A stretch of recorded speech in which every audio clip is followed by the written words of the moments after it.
Explication. Madame Verdier-Jouclas, s'il vous plaît, pour 2 minutes. Merci Madame la Présidente. Monsieur le Ministre, Monsieur le Rapporteur Général, Monsieur le Président de la Commission des Finances, chers collègues, permettez-nous, et heureusement pour les Françaises et les Français, d'avoir effectivement une lecture différente, positive, optimiste et réaliste du budget que vous osez appeler musée des horreurs.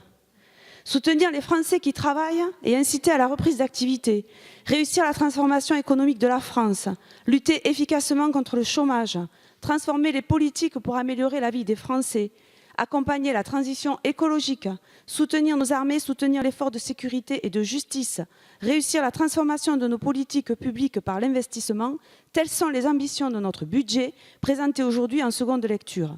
Et vous voudriez que nous y renoncions ? Ce budget offensif, fondateur pour tout le quinquennat, cette feuille de route pour 5 ans, vous voudriez que nous y renoncions? Ce budget qui libère le capital pour permettre aux entreprises d'innover et de créer de l'emploi? Ce budget qui protège les plus modestes et les plus fragiles? Ce budget qui vise à encourager l'investissement et pourra donc permettre à d'innombrables projets de se réaliser sur nos territoires? Ce budget qui permettra de libérer, protéger et investir davantage? Vous voudriez que nous y renoncions? Permettre de réduire les inégalités dans l'éducation, les inégalités dans les territoires, c'est notre budget. Changer de logique en cessant de redistribuer de l'argent que nous n'avons pas, c'est notre budget. Un budget pour une France juste où chacune et chacun est en capacité d'évoluer et de trouver sa place. Un budget audacieux, équilibré et sincère auquel nous ne renoncerons pas. Les Françaises et les Français méritent mieux que le renoncement, un renoncement politique qu'ils connaissent bien et depuis trop longtemps.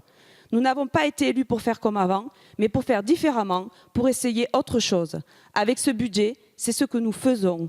Ce budget est tourné vers les Françaises et les Français et vise à l'amélioration de leur vie quotidienne. Le vote de ce budget ne sera pas un aboutissement, mais le commencement, car nous mettrons ensuite tout en œuvre pour accompagner les réformes.